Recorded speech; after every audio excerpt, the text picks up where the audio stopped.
बिस्मिल्लाहिर्रहमानिर्रहीम अल्लाहुम्मा सल्ली अला मुहम्मद व आले मुहम्मद सल्लल्लाहु अलैहि वसल्लम। क़िबला गाजी साहब, ये ऐसा मौजू है इल्हाद।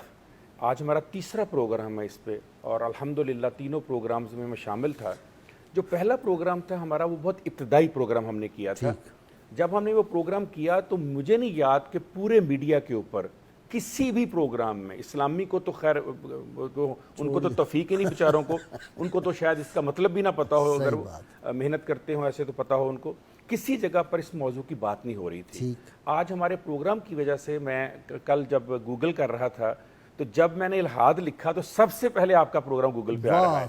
अब इससे आप अंदाजा लगा लीजिए कितने असरात होते हैं उसके। बहुत अच्छा, तो जो पहला प्रोग्राम था हमारा, उसमें हमने मगरब के हवाले से बात की। डॉक्टर साहब, इसमें ज़रा अप्रिशिएट वो भी करें जी, तहदीस नेमत के तौर पे।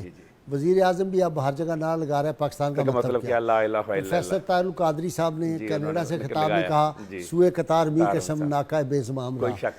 लोगों ने अब हुकूमत के ऐवानों में भी लोगों ने कहना शुरू किया, रियासत मदीना नहीं, रियासत मदीना की तर्ज पर तो ये अल्लाह का शुक्र है कि ये जो हम बात कर रहे हैं, तीनों जो हैं एजाज वो अल्लाह ताला ने आपको और इस प्रोग्राम को बख्शे हैं और ये अल्लाह का करम है आपके ऊपर। बहुत खास दुआएं हैं आपको वालिदैन की अल्हम्दुलिल्लाह। जो दूसरा हमारा प्रोग्राम था इल्हाद का, उसमें हमने अपने अंदरूनी इल्हाद के ऊपर बात की थी कि हमारे यहाँ जो राइज हैं, आज हम उन दोनों के मिक्सचर की बात करेंगे। इल्हाद जो है वो हमारी तहजीब का मसला नहीं है, ये बुनियादी तौर पर मगरबी तहजीब से हमारे पास आया।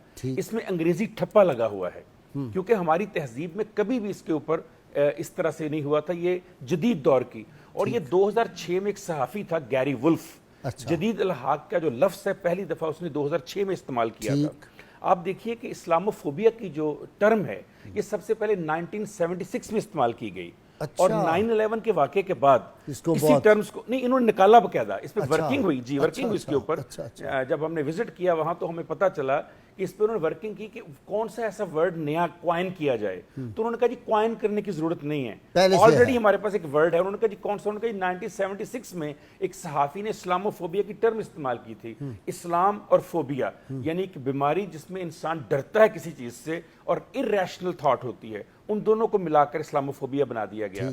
खुशकिस्मती देखिए, मैं तो समझता हूँ ये भी एजाज आपके प्रोग्राम को है कि आपके प्रोग्राम की वजह से गवर्नमेंट ऑफ पाकिस्तान ने आवाज उठाई यूनाइटेड नेशन में, और 2 दिन पहले 15 मार्च को हर साल के लिए यूनाइटेड नेशन ने इस्लामोफोबिया के खिलाफ दिन मुकर्रर कर दिया। अल्हम्दुलिल्लाह। और हमने यहाँ पहले प्रोग्राम किया इस्लामोफोबिया के टॉपिक पे, उसके ऊपर हमने प्रोग्राम किया, वो वहां पर पहुंचा और वहां उसी प्रोग्राम को ड्राफ्ट करके एक रेजोल्यूशन पेश की गई और रेजोल्यूशन पास हुई और 60 मुल्कों ने उसके हामी हुआ, और उसके ऊपर हर साल अब 15 मार्च को ये दिन मनाया जाएगा। बहुत अच्छे। उसके बाद अब देखिए कि इल्मी, अकली, समाजी और सकाफती ही नहीं मसला, ये आलमगीर तहरीक है एक, और इसको वो तमाम तहरीकी ज़राए और फैसिलिटेशन मुयस्सर है ताकि इस्लाम को किसी न किसी तरह से दुनिया में उसका चेहरा बिगाड़ दिया जाए। ठीक। अच्छा, अब ये इस्लाम की हम बात क्यों करते हैं? जब हम बात करते हैं तो लोग फोन कर कहते हैं जी ये इस्लाम की बात क्यों करते हैं, ये जो इल्हाद है ये तो दीगर मज़ाहब में भी है।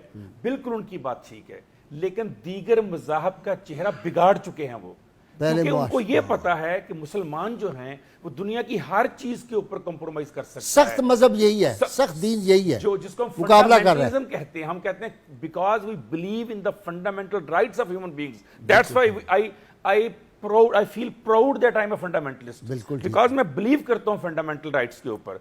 तो क्योंकि नबी पाक सल्लल्लाहु अलैहि वसल्लम के हवाले से कोई मुसलमान कायनात का किसी तरह की बात बर्दाश्त नहीं करता, इस तरह से उन्होंने इस्लाम को अपने लिए एक सबसे बड़ा खतरा समझा हुआ है, इसलिए आलमगीर तहरीक बनाई हुई है। अब 2 बड़े लफ्ज़ हैं जो कि इल्हाद के हवाले से जदीद दौर में हम सुनते हैं, एक का नाम है वेस्टर्नाइजेशन और एक का नाम है मॉडर्नाइजेशन।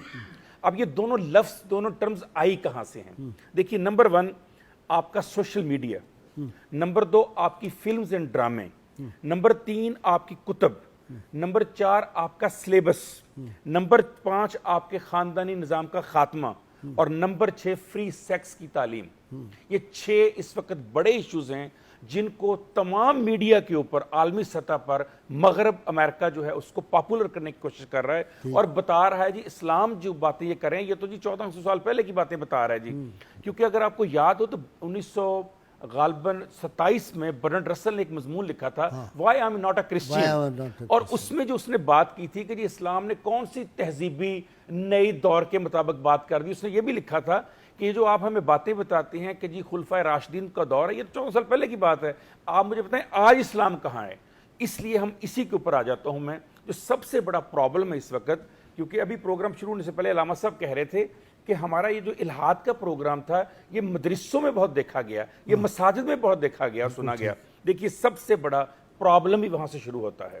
وہ پرابلم کیا ہے کہ سب سے بڑا ہتھیار ملحدین کے پاس یہ ہے کہ وہ ہمارے مسلمانوں کی حرکتوں کو استعمال کرتے ہیں یہ کہنے کے لیے کہ یہ ہے آپ کا اسلام۔ بہت اچھا۔ تو جب تک ہم اپنے اعمال ٹھیک نہیں کرتے، صالح اعمال نہیں کرتے ہم اپنے، اور ہم ایک نمونہ پیش نہیں کرتے، اور بالخصوص یہ نمونہ کس نے پیش کرنا ہے؟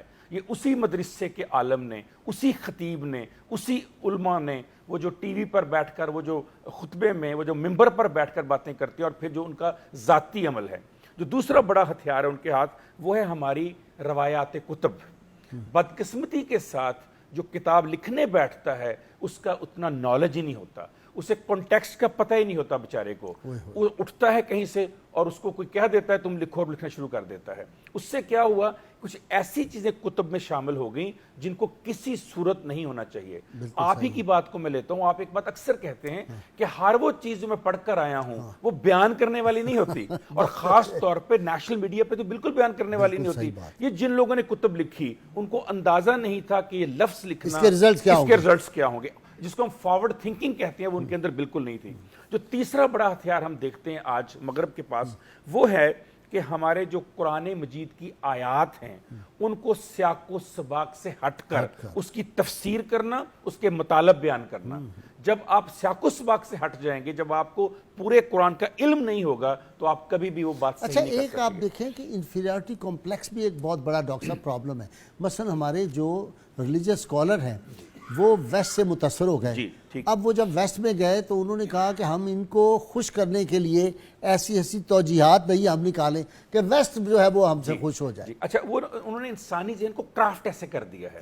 اچھا دیکھیے کیسی مزے کی بات ہے کہ آپ جتنا سلیبس پڑھ لیں گے مغرب کا، اس میں کہیں بھی خدا کا انکار نہیں، لیکن اس کا نتیجہ منطقی یہ ہے کہ آپ خدا سے لا تعلقی اختیار کر جائیں گے۔ اس لیے انہوں نے اس کو سائنٹیفک انداز میں کیا، اور ان کو یہ پتہ، میں نے ایک دن آپ کے پروگرام میں کہا تھا کہ جب ہم ٹی وی کے ڈرامے، فلمز اور پروگرامز دیکھتے ہیں، چاہے وہ مذہبی پروگرام ہی کیوں نہ ہو، اس کی بیک گراؤنڈ کے اوپر جو امیجز لگاتے ہیں ہم، جو تصاویر لگاتے ہیں، جو مجسمے اور بت رکھتے ہیں ہم آستینوں میں، ان کے اثرات بھی سب سے زیادہ ہوتے ہیں لوگوں کے اوپر، اور لوگ ان کو دیکھ کر اپنے گھروں میں وہ چیزیں، اب آپ دفاتر میں جائیں آپ حیران ہو جائیں گے، دفتروں میں ٹیبل کے اوپر وہ بت رکھے ہوئے ہیں، اور کہا جاتا ہے یہ جی مہاتما کا مجسمہ ہے، یہ فلاں کا مجسمہ ہے۔ اب سوال یہ ہے کیا ہمیں اس کی اجازت ہے؟